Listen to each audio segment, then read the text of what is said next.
সন্ধ্যায় বহুল প্রত্যাশিত সংসদ নির্বাচনের তফসিল ঘোষণা। ফেব্রুয়ারির দ্বিতীয় সপ্তাহে হবে ভোট। সব চ্যালেঞ্জ উতরে গণতান্ত্রিক ধারায় উত্তরণের তাগিদ। গণভোটের বিষয়টা একটু পলিটিক্যাল পার্টির তরফ থেকে নেগলেক্টেড হয়ে যেতে পারে। 10 কোটি ভোটারের কিন্তু ব্যালট সংখ্যা হবে 20 কোটি এবং এটা কাউন্ট করতে প্রচুর সময় লাগবে। 18 ঘন্টায় উদ্ধার করা যায়নি রাজশাহীর তানোরে গর্তে পড়ে যাওয়া শিশু সাজিদকে। এক্সকাভেটর দিয়ে খোঁড়ার পর নিচে নামছেন ফায়ার ফাইটাররা। শেষ হলো জল্পনা কল্পনার, পদত্যাগ করলেন আসিফ মাহমুদ ও মাহফুজ আলম। নির্বাচনে প্রার্থী হবেন এলজিআরডির দায়িত্ব পালন করা ছাত্র উপদেষ্টা। চিকিৎসা গ্রহণ করতে পারছেন বেগম খালেদা জিয়া, দেশে নিশ্চিত করা হচ্ছে সর্বোত্তম সেবা, জানালেন ডাক্তার জাহিদ। এখানে রেখেও সকল পর্যায়ে চিকিৎসকদের দেশে বিদেশের তাদের পরামর্শক্রমে ওনার চিকিৎসা অব্যাহত রয়েছে। 6 ঘন্টা অবরুদ্ধ থাকার পর পুলিশের সহায়তায় নিজ দফতর থেকে বের হলেন অর্থ উপদেষ্টা। কর্মকর্তা কর্মচারীদের দাবির মুখে বিকেল 3টার মধ্যে সচিবালয়ে ভাতার আদেশ জারির আশ্বাস। সমবায়ের আমানত সংগ্রহের নামে বাড়ছে প্রতারণা। মানিকগঞ্জে 10 বছরে 100 কোটি টাকা আত্মসাৎ। নজরদারি ঘাটতির সুযোগ নিচ্ছে অসাধুরা। আমার নিশ্চয় বানাই দিছে, আমি ঘর দিমুক্তি দেয় আমার স্বামীকে আমাকে দেখায়। পেনশনের কিছু টাকা পাইছি, সেই টাকাটা আমি ওদের ইয়েতে রাখছি। নিজেদের রক্ষার্থে রেজিস্ট্রেশন বাতিল করছে, কিন্তু সমাজসেবার রেজিস্ট্রেশনটা এখনো রানিং আছে।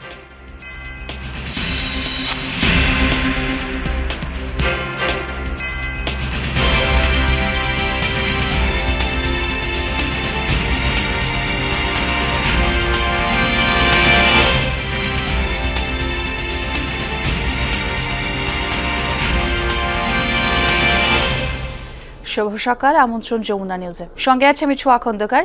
আর এতক্ষণ শিরোনাম দেখছিলেন। সন্ধ্যায় দেয়া হচ্ছে বহুল প্রত্যাশিত ত্রয়োদশ জাতীয় সংসদ নির্বাচনের তফসিল। ফেব্রুয়ারির দ্বিতীয় সপ্তাহে নেওয়া হবে ভোট। একসাথে গণভোটের ব্যালটেও মতামত দেবে জনগণ। ভোটের রীতিতে আসছে বেশ কিছু পরিবর্তনও। আগের মতো ব্যানার পোস্টার করা যাবে না, তবে বিলবোর্ড করা যাবে। জোট করলেও ভোট করতে হবে নিজের প্রতীকে। বিশ্লেষকদের মত, চ্যালেঞ্জ অনেক, তবু উতরে যেতে হবে গণতান্ত্রিক ধারায়।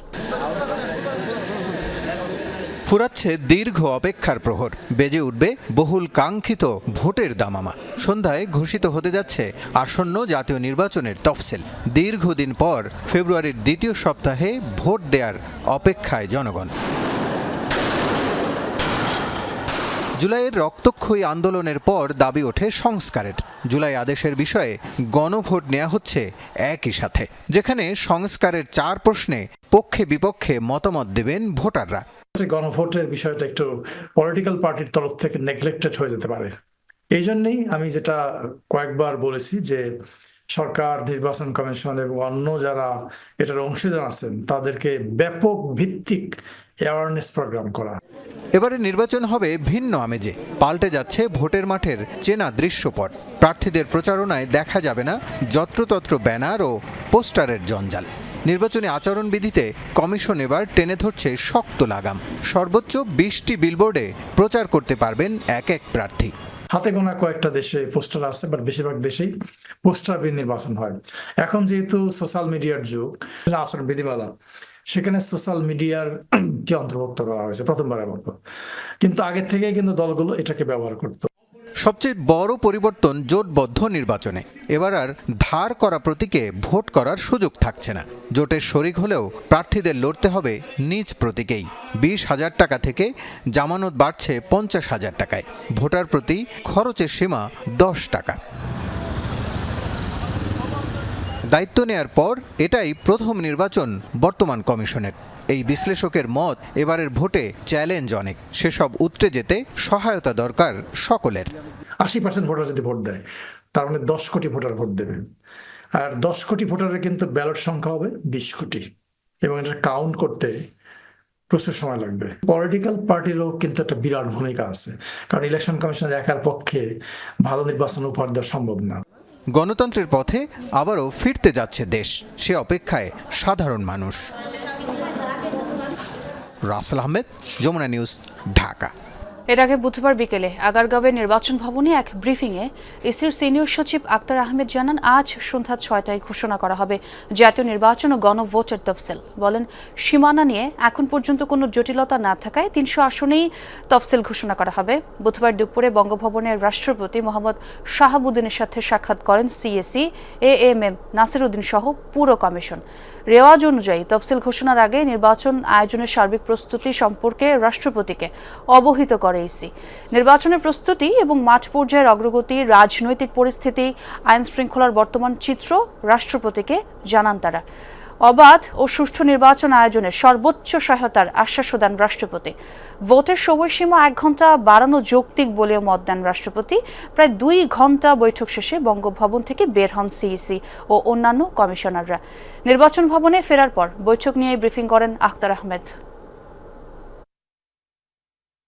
১১ই ডিসেম্বর সন্ধ্যা ৬টার সময় তফসিল ঘোষণা হবে এবং আপনারা মাননীয় প্রধান নির্বাচন কমিশনার তফসিল আপনার অনিয়ারে আপনাদেরকে জানিয়ে দিবেন। মহামান্য রাষ্ট্রপতিকে নির্বাচন এবং গণভোট এই দুটো বিষয় কিভাবে আমরা করব সম্ভাব্য এই সম্পর্কিত এবং গণনার পদ্ধতিটাকে বিস্তারিত উনি জানতে চেয়েছেন এবং আমরা আমাদের দিক থেকে ওনাকে বিস্তারিত জানানো হওয়ার পরে উনি বলেছেন যে হ্যাঁ, সন্তোষ প্রকাশ করেছেন।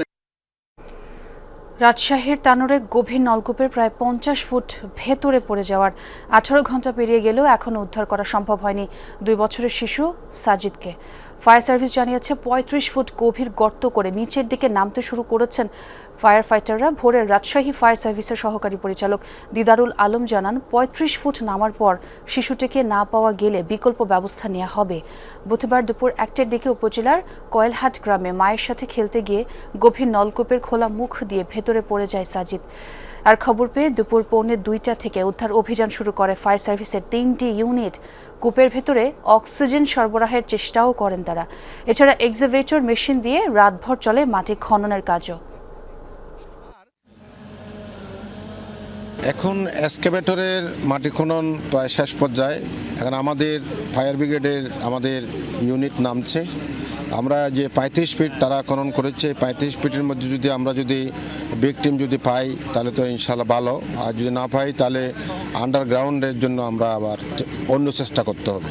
অন্য চেষ্টা বলতে আমাদের লোহার শিক আছে প্রায় ৩০-৩৫ ফিট, সেটা দিয়ে আন্ডারগ্রাউন্ডে আমরা চেষ্টা করব। তখন তো আর জীবিত আনা যাবে না। দুর্ঘটনাস্থলে আছেন আমার সহকর্মী শিবলি নোমান, তার সঙ্গে কথা বলতে চাই। শিবলি, শুনতে পাচ্ছেন নিশ্চয়ই, প্রায় ১৮ ঘন্টার মতো হলো এখনও শিশু সাজিদকে উদ্ধার করা গেল না। যারা উদ্ধারকর্মী আছেন তারা কি কোনো বিকল্প উদ্ধার তৎপরতার কথা বলছেন? একটু জানাবেন আমাদের।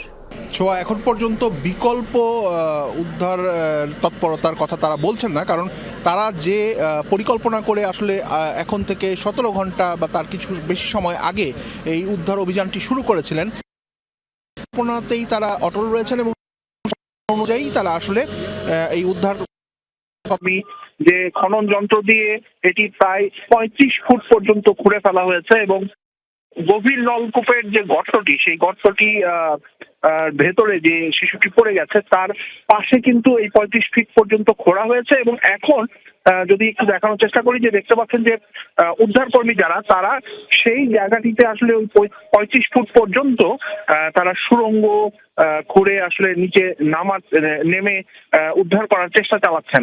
তবে যেটি আসলে হয়েছে সেটি হচ্ছে যে এখানকার উদ্ধারকারী কর্মকর্তা যারা রয়েছেন তারা যেটি বলছেন যে এই গভীর নলকূপের যে গর্তটি সেটি আসলে আনুমানিক ১৫০ থেকে ২০০ ফুট গভীর হতে পারে।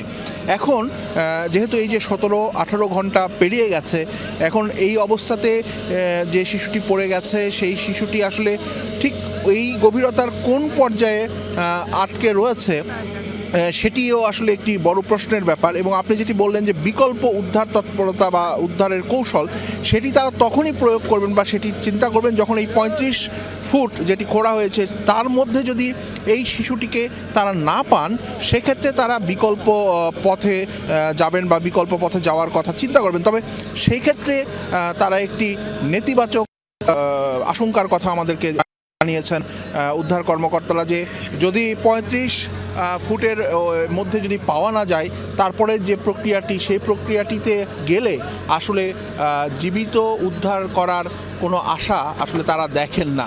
তো সব মিলে এখন পর্যন্ত পরিস্থিতি এখানকার এরকমটি। ছোয়া শিবলি, আপনি থাকুন, আপনার সঙ্গে আবারও যোগ দিয়ে বাকি আপডেটটা জেনে নেওয়ার চেষ্টা করব। অন্তর্বর্তী সরকারের 2 ছাত্র উপদেষ্টা আসিফ মাহমুদ সজীব ভুইয়া ও মাহফুজ আলমের পদত্যাগপত্র গ্রহণ করেছেন প্রধান উপদেষ্টা। তফসিল ঘোষণার সাথে সাথে কার্যকর হবে তাদের পদত্যাগও। গতকাল সন্ধ্যায় সংবাদ সম্মেলনে প্রেস সচিব শফিকুল আলম জানান, বুধবার বিকেল 5টার দিকে পদত্যাগপত্র গ্রহণ করে ডক্টর মোহাম্মদ ইউনূস। এ সময় 2 ছাত্র উপদেষ্টার ভবিষ্যৎ জীবনের জন্য মঙ্গল কামনা করেন তিনি। সন্ধ্যায় প্রধান উপদেষ্টার বাসভবনের সামনে উপদেষ্টা আসিফ মাহমুদ সজীব ভুইয়া এবং মাহফুজ আলমের পদত্যাগ বিষয়ে বিস্তারিত জানান প্রেস সচিব শফিকুল আলম। বলেন, নির্বাচনের তফসিল ঘোষণার সাথে সাথেই কার্যকর হবে তাদের পদত্যাগ। আজ বিকেল 5টা নাগাদ প্রধান উপদেষ্টা প্রফেসর মোহাম্মদ ইউনূসের কাছে তাদের পদত্যাগপত্র জমা দিয়েছেন। উপদেষ্টারা রাষ্ট্রীয় অতিথি ভবন যমুনায় উপস্থিত হয়ে পদত্যাগপত্র জমা দিলে প্রধান উপদেষ্টা তা গ্রহণ করেন। তাদের পদত্যাগ নির্বাচন কমিশন তফসিল ঘোষণার সাথে সাথে কার্যকর হবে। ব্রিফিংয়ে প্রেস সচিব জানান, পদত্যাগপত্র গ্রহণ করে জুলাই অভ্যুত্থানে নেতৃত্ব দেয়া 2 ছাত্রনেতার ভবিষ্যৎ জীবনের মঙ্গল কামনা করেন প্রধান উপদেষ্টা। তাদের পদত্যাগপত্র এফেক্টিভ হবে হচ্ছে ইলেকশন তফসিল ঘোষণার সাথে সাথে। এখন ইলেকশন তফসিল ঘোষণা যদি কালকে সকালে হয়ে যায় তাহলে তো ওনারা পারবেন না, আর যদি এটা পরে হয় তাহলে ওনারা থাকতে পারবেন। 2 উপদেষ্টার শূন্য পদে কারা দায়িত্ব নেবেন তা নির্ধারণ করবেন প্রধান উপদেষ্টা। এছাড়া গণভোট নিয়ে সরকার দেশ জুড়ে প্রচারণা চালাবে বলেও জানান প্রেস সচিব। প্রধান উপদেষ্টা উনি এই বিষয়ে ডিসিশন নেবেন, আপনারা অতি শীঘ্রই জানতে পারবেন। শামীম রেজা, যমুনা নিউজ, ঢাকা। এদিকে অবশেষে তফসিলের আগে পদত্যাগ করলেন এলজিআরডি এবং যুব ক্রীড়া উপদেষ্টা আসিফ মাহমুদ সজীব ভুইয়াও। ঘোষণা দিয়েছেন নির্বাচনে অংশ নেয়ার, তবে বিএনপি এনসিপি নাকি স্বতন্ত্র প্রার্থী হবেন তা অবশ্য জানাননি, স্পষ্ট করেননি নির্বাচনী আসনও। আসিফ মাহমুদ বলেন, কয়েকদিনের মধ্যে সব জানা যাবে। এ সময় তিনি দাবি করেন, দায়িত্ব পালনকালে দুর্নীতিমুক্তই ছিলেন তিনি।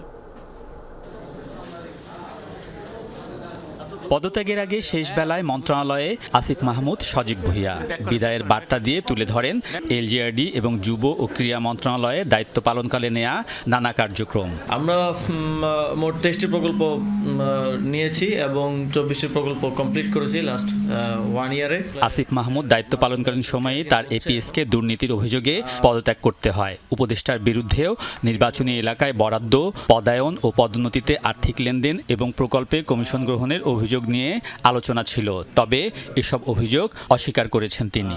দুদককে আমি অনুরোধ করেছিলাম এই বিষয়টি তদন্ত করার জন্য এবং এটা আপনারাও কভার করেছিলেন। যখন এই বিষয়ে অভিযোগ আসে আমার জায়গা থেকে আমি সর্বোচ্চ আমার এই কনফিডেন্সটা ছিল যে আমি কাউকে এ ধরনের কোনো কিছু করার সুযোগ দেইনি এবং আমার টিমের কেউ এ ধরনের কোনো কিছুর সাথে জড়িত নয়।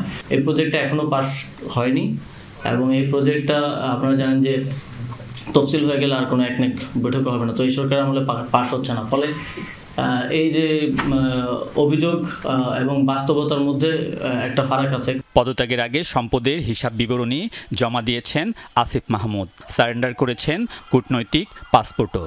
ইতিমধ্যে আমি সম্পদের হিসাব বিবরণী আজকে সকালেই দাখিল করেছি এবং আমার যে কূটনৈতিক পাসপোর্ট আছে সেটাও আমি ক্যান্সেল করেছি। তবে তিনি কোন দল ও কোন আসন থেকে নির্বাচন করবেন তা জানাননি, বলেন সব স্পষ্ট হয়ে যাবে কয়েকদিনের মধ্যে। আমি নির্বাচন করব, এটা স্পষ্টভাবেই বলা যায়, কিন্তু কোথায় করব, কোন দল থেকে করব সেটা পরবর্তী ডিসকাশন। গণঅভ্যুত্থানে আমার সহযোদ্ধা ছিলেন, তারাই সেই দলটা করেছে। তবে আমি আরও অনেক আগেই বলেছি যে এটা ধরে নেওয়া ঠিক হবে না যে আমি সেই দলেই মানে যুক্ত হব বা অংশগ্রহণ করব। আমার জানা মতে বিএনপি ধানমন্ডিতে নমিনেশন দিয়েছে।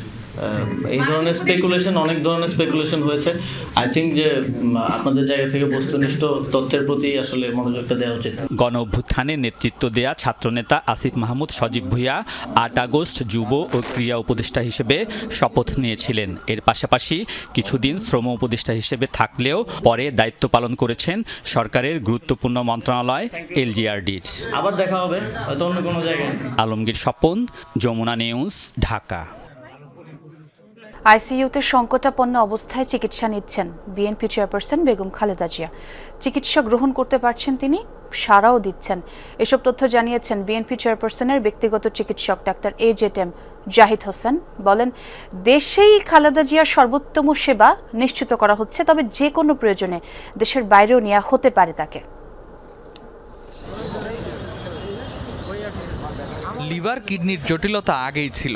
গত সপ্তাহে অবস্থার অবনতি হলে চিকিৎসকরা বেগম খালেদা জিয়াকে আইসিইউতে বিশেষ নজরদারিতে রাখেন। সাবেক প্রধানমন্ত্রীর শারীরিক অবস্থার আপডেট জানাতে বুধবার রাতে কথা বলেন মেডিকেল টিমের সদস্য ডাক্তার AZM জাহিদ হোসেন। জানান, আইসিইউতে থেকে ওষুধ, থেরাপি সবকিছুই গ্রহণ করতে পারছেন বিএনপি চেয়ারপারসন। উনি আইসিইউতে চিকিৎসাধীন আছেন এবং উনি সর্বোচ্চ চিকিৎসা ব্যবস্থার সর্বোচ্চ পর্যায়ে একটি সংকটাপন্ন মানুষের জন্য যেটি প্রয়োজন সেই চিকিৎসার মধ্যেই উনি আছেন। ডাক্তার জাহিদ বলেন, দেশে খালেদা জিয়াকে সর্বোচ্চ চিকিৎসা দেয়া হচ্ছে, প্রয়োজনে উন্নত চিকিৎসার জন্য বিদেশেও নেওয়া হতে পারে। সর্বোত্তম সেবা ওনার জন্য নিশ্চিত করা যায় এবং পৃথিবীর মধ্যে যাতে ভালো চিকিৎসা সেটি উনি পেতে পারেন, সেই জন্য এখানে রেখেও সকল পর্যায়ের চিকিৎসকদের দেশে বিদেশের তাদের পরামর্শক্রমে ওনার চিকিৎসা অব্যাহত রয়েছে। যে কোনো সময়ে প্রয়োজনে দেশের বাইরেও নিয়ে যাওয়া হতে পারে। খালেদা জিয়ার ব্যক্তিগত এই চিকিৎসক জানান, এই মুহূর্তে দেশের মানুষের দোয়া ছাড়া আর কোনো চাওয়া নেই। সংকটময় এই সময়টুকু সফলভাবে পেরিয়ে উঠতে সম্মিলিত প্রার্থনা কামনা করেন তারা। এমন সংবেদনশীল পরিস্থিতিতে বিভিন্ন গুজব ছড়ানো হচ্ছে, এতে কান না দেওয়ার অনুরোধ তার। কোনো অবস্থাতেই কোনো গুজবে কান না দেওয়ার জন্য আমি আপনাদের মাধ্যমে সকলের প্রতি বিনীত অনুরোধ জানাচ্ছি। রেদওয়ান আহমেদ, যমুনা নিউজ, ঢাকা। বুধবার প্রায় 6 ঘন্টা অবরুদ্ধ থাকার পর পুলিশের সহায়তায় নিজ দফতর থেকে বের হন অর্থ উপদেষ্টা সালাউদ্দিন আহমদ। 20% সচিবালয় ভাতার দাবিতে উপদেষ্টার কার্যালয়ের সামনে অবস্থান নিয়েছিলেন কর্মকর্তা-কর্মচারীরা। আজকের মধ্যে সরকারি আদেশ জারির আশ্বাস দেওয়া হয়েছে তাদের। 20% সচিবালয় ভাতার দাবিতে বুধবার বেলা 2:30টার দিকে অর্থ উপদেষ্টার দপ্তরের সামনে অবস্থান নেন বিভিন্ন মন্ত্রণালয়ের কর্মকর্তা-কর্মচারীরা। চলতে থাকে ভাতার দাবিতে স্লোগান। তাদের দাবি, নির্দিষ্ট সময়ের বাইরেও উপদেষ্টা এবং মন্ত্রণালয়ের বিভিন্ন দপ্তরে বাড়তি কাজ করতে হয় তাদের। সরকারের অন্যান্য দপ্তরের কর্মকর্তা-কর্মচারীরা বেতন কাঠামোর বাইরেও নানা ধরনের ভাতা পেলেও সচিবালয়ের কর্মচারীরা তা থেকে বঞ্চিত। বঙ্গভবন এবং প্রধান উপদেষ্টা কার্যালয়ে যে সিস্টেমে যে ভাতা দেওয়া হয় 20%, সচিবালয় ঠিক সেম আমরা ভাতা দাবি করছি। এটা 1 বছর 1.5 বছর ধরে আমাদের ঘোরাচ্ছে। আমাদের এখনই আজকেই আমরা জিও চাই। আমাদের এই দাবি যদি পূরণ না হয়, আমরা আজকে এখান থেকে কেউ যাব না। অবস্থান কর্মসূচি ঘোষণা করে ফেলছি আর কি অলরেডি। কর্মকর্তা কর্মচারীদের অবস্থান এবং বিক্ষোভের মুখে মন্ত্রণালয়ের অর্থ বিভাগের দপ্তরে অবরুদ্ধ হয়ে পড়েন অর্থ উপদেষ্টা। পরিস্থিতি মোকাবেলায় সন্ধ্যায় অর্থ সচিব খায়রুজ্জামান মজুমদারের সাথে বৈঠকে বসেন অর্থ উপদেষ্টা। দাবি পূরণ করে বৃহস্পতিবার সরকারি আদেশ জারির আশ্বাস দেয়া হয় আন্দোলনকারীদের, কিন্তু তা মানতে নারাজ আন্দোলনকারীরা। সচিব স্যারের সাথে আপনাদের কিন্তু কথা হয়েছে, তো কাজেই আপনাদের নেতৃবৃন্দ যেটা বলেন আপনারা সেটা অবশ্যই মানবেন, এটা আমি আশা করছি। তাদের উপরে ভরসা রেখেছি, বিশ্বাস রেখেছি, তারা আশা করছি কালকে 3টার মধ্যে জিও জারি করে দেবে। রাত 8টায় অ্যাকশনে যায় পুলিশ। একে একে উপদেষ্টার দপ্তর থেকে বের করে দেয়া হয় আন্দোলনকারীদের। প্রায় 6 ঘন্টা অবরুদ্ধ থাকার পর পুলিশের প্রহরায় দপ্তর থেকে বের হন অর্থ উপদেষ্টা। তবে তখনও চলছিল স্লোগান।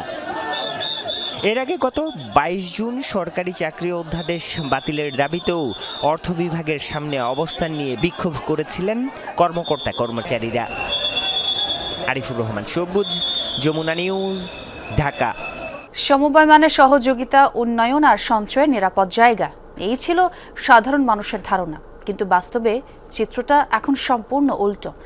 মানিকগঞ্জের সমবায় সমিতির নামে কোটি কোটি টাকার প্রতারণা যেন নিয়মিত ঘটনায় পরিণত হয়েছে। গত 10 বছরে আমানত সংগ্রহের আড়ালে গ্রাহকদের কাছ থেকে আত্মসাৎ হয়েছে প্রায় 100 কোটি টাকা। নিবন্ধনের পর কর্তৃপক্ষের যথাযথ নজরদারি না থাকায় দাপট বেড়েছে অসাধুদের। মানিকগঞ্জের শিবালয় উপজেলার টেপরা গ্রামের আসমা বেগম প্রবাসের কষ্টার্জিত টাকা দিয়ে ভাঙাচোরা ঘরটা মেরামতের স্বপ্ন ছিল তার, কিন্তু উচ্চ মুনাফা লোভ দেখিয়ে গ্রামীণ উন্নয়ন নামে একটি সংস্থা হাতিয়ে নিয়েছে তার সবটুকু সঞ্চয়। আজ ঘর নয়, স্বপ্নটাই ভেঙে গেছে আসমার।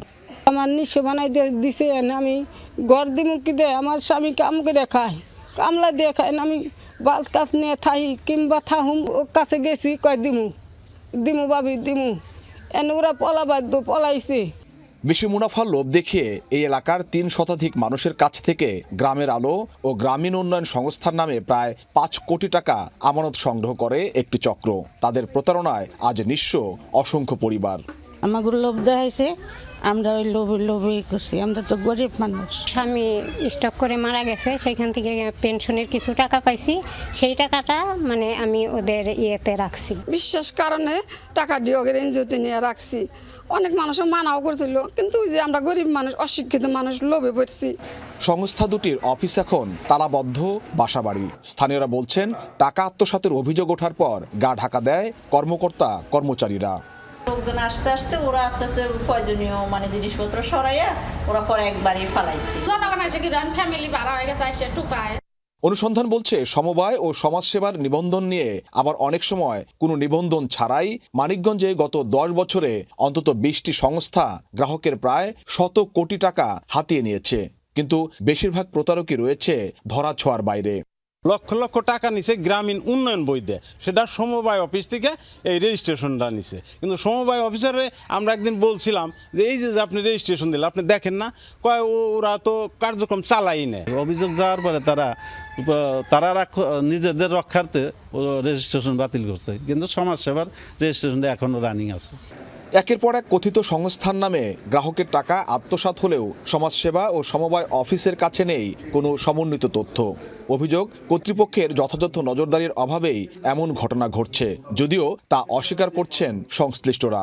গ্রামে গঞ্জে সমবায় সমিতি, এনজিও বা ব্যাংক, মানুষরা সব মিলায় ফেলে। তো অনেক সময় দেখা যায় যে সমবায় সমিতি দোষী থাকে না, বা ওখানে কোনো সমবায় সমিতি নিবন্ধিত নাই, ওইটা শুধু সমিতি, এরকম হয় অনেক সময়। আর আমরা যদি দেখি যে আমার কাছে অভিযোগ আসছে এবং এটা সত্যি একটা আমাদের নিবন্ধিত সমবায় সমিতি, সেক্ষেত্রে আমাদের যে সমবায় সমিতি আইন বিধিমালা আছে, আইনের 49 ধারা আছে, সেই অনুযায়ী তদন্ত দিয়ে আমরা খতিয়ে দেখি যে আসলে ঘটনাটা কি ঘটছে। যদি ক্ষুদ্র ঋণ করতে হয় তাহলে MRA micro credit regulatory authority তাদের কাছ থেকে পারমিশন নিতে হবে। তো তাদের কাছে আবেদন করলে তারা কিছু টার্গেট দেয়, ওনারা ফিল্ড পর্যায়ে ভিজিট করেন, যদি সন্তোষজনক মনে হয় তাহলে ওনারা MRA সার্টিফিকেট দেন, আর সেই সার্টিফিকেটের আলোকে ওনারা ক্ষুদ্র ঋণ কার্যক্রম পরিচালনা করতে পারে। স্বাভাবিকভাবে আমাদের রেজিস্ট্রেশন প্রাপ্ত যেসব সংগঠন তারা ক্ষুদ্র ঋণ করতে পারবে না। প্রতারণার সাথে জড়িত সংস্থাগুলোর নাম ভিন্ন হলেও কৌশল একই, মানুষের সঞ্চিত অর্থ নিয়ে গা ঢাকা দেয়া। প্রতারণা রোধে গ্রাহকদের সচেতন হওয়ার পাশাপাশি প্রয়োজন সংশ্লিষ্ট দপ্তরের কঠোর নজরদারি আর দ্রুত আইনি ব্যবস্থা।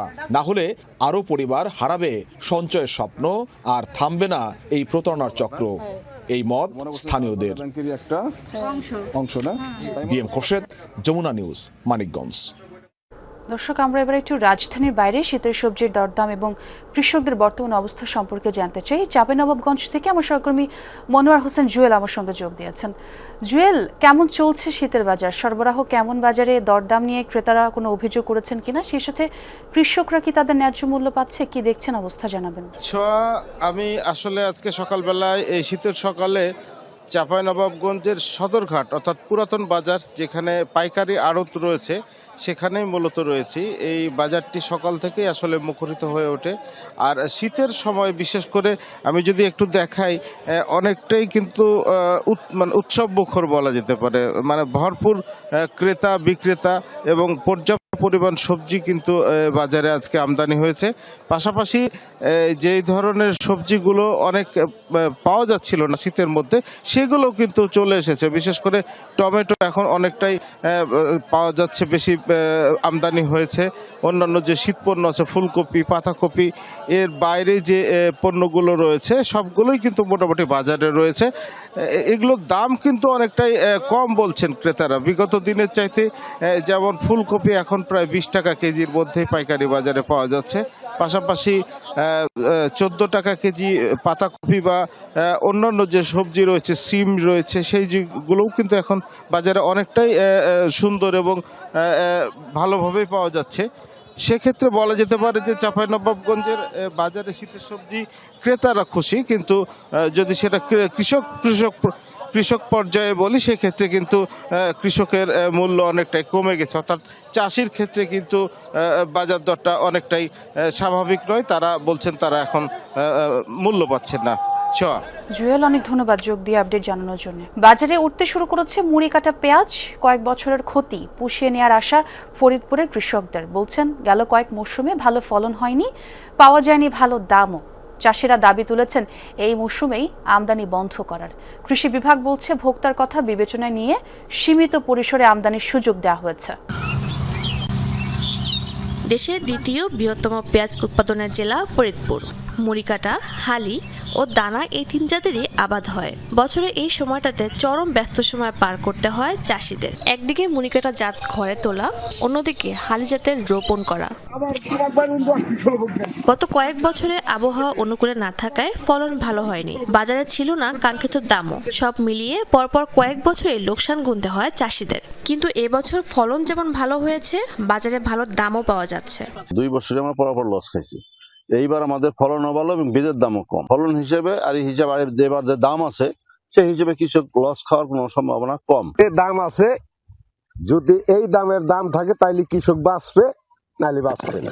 প্রতি বিঘা মুড়িকাটা আবাদে খরচ হয়েছে 50 থেকে 70 হাজার টাকা। বাজার পরিস্থিতি ভালো থাকলে কৃষক বিঘায় আয় করবেন 1,20,000 থেকে 1.5 লাখ টাকা। বিভিন্ন হাটে প্রতিমন মুড়িকাটা বিক্রি হচ্ছে 3200 থেকে 3300 টাকায়। হাট থেকে পাইকাররা মুড়িকাটা পেঁয়াজ সংগ্রহ করে ঢাকা সহ বিভিন্ন জেলায় পাঠাতে শুরু করেছেন। আজকে যে দাম গেছে এই দামে মোটামুটি বেচতে পারলে কৃষক আমরা মোটামুটি একটা লাভবান থাকবো। পেঁয়াজের দাম যেভাবে আছে এভাবে যদি থাকে তাহলে গৃহস্থ উপকার পাবে। কৃষি বিভাগ বলছে কৃষকদের পাশাপাশি ভোক্তার কথাও চিন্তা করে সরকার, তাই সীমিত আকারে আমদানির সুযোগ দেওয়া হয়েছে। এতে কৃষক ক্ষতিগ্রস্ত হবে না। আমরা আশা করছি যে আগামী 2 সপ্তাহের মধ্যে এই মুড়িকাটা পেঁয়াজগুলি প্রায় পুরো দমে বাজারে আসা শুরু হবে এবং এই মুড়িকাটা পেঁয়াজ দিয়ে আগামী জানুয়ারি এবং ফেব্রুয়ারি মাস যে পেঁয়াজের যে চাহিদা, সেই পেঁয়াজের চাহিদা মোকাবেলা করতে সক্ষম হবে। এবছর ফরিদপুরে 5,250 হেক্টর জমিতে মুড়িকাটা জাতের আবাদ হয়েছে। উৎপাদনের লক্ষ্যমাত্রা 81,000 টন। শাহদিন অন্তরা, যমুনা নিউজ। চিনির চাহিদা মেটাতে 68তম বারের মতো শুরু হলো রাষ্ট্রায়ত্ত চিনি কল জিল বাংলা সুগার মিলস লিমিটেডের আখ মারাই কার্যক্রম। 70,000 টন আখ মারাই করে প্রায় 4,900 টন চিনি উৎপাদনের লক্ষ্যমাত্রা ধরা হয়েছে এই মৌসুমে। গত কয়েক বছরের তুলনায় বেড়েছে আখ চাষ। কারখানাটিতে আসতে শুরু করেছে আখ। এবার লক্ষ্যমাত্রা পূরণের আশা কর্তৃপক্ষের। জামালপুরের দেওয়ানগঞ্জে জিল বাংলা সুগার মিলস চিনির চাহিদা মেটাতে 68তম বারের মতো শুরু হয়েছে রাষ্ট্রায়ত্ত কলটির আখ মারাই কার্যক্রম।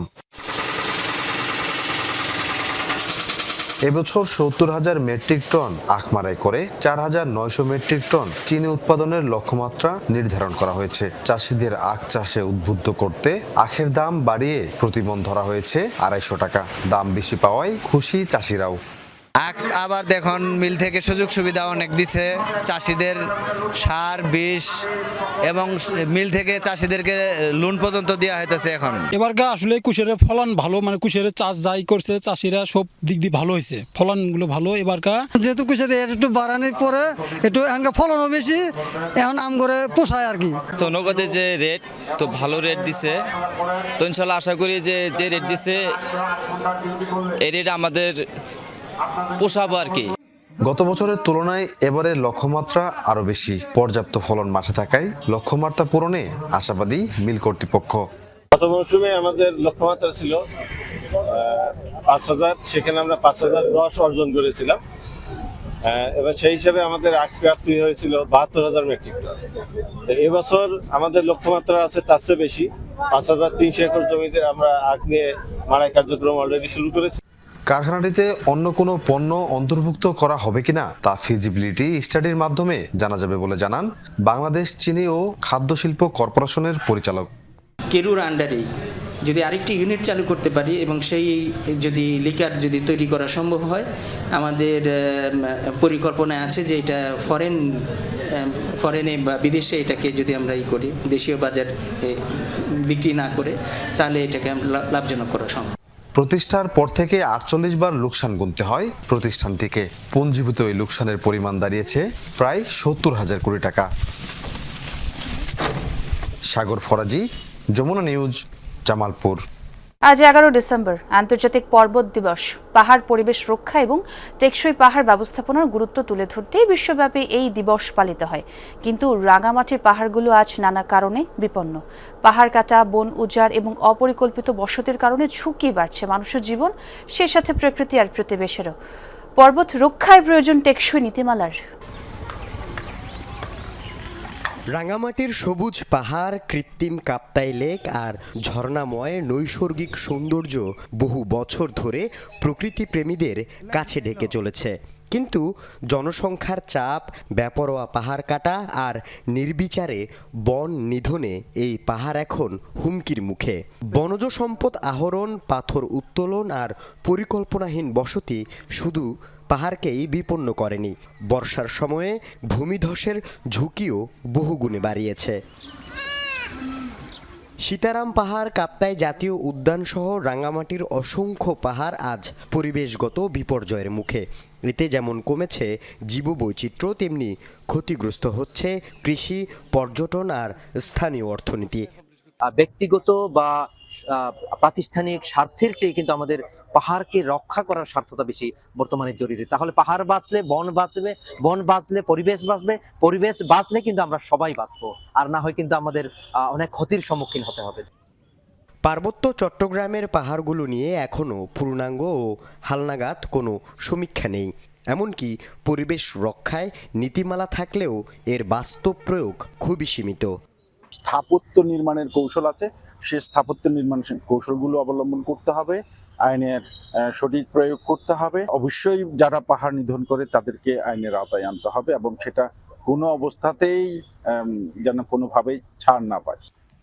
বিশেষজ্ঞদের মতে জনসংখ্যার চাপ সামাল দিতে গিয়ে পাহাড়ের স্বাভাবিক ভূপ্রকৃতি বদলে যাচ্ছে।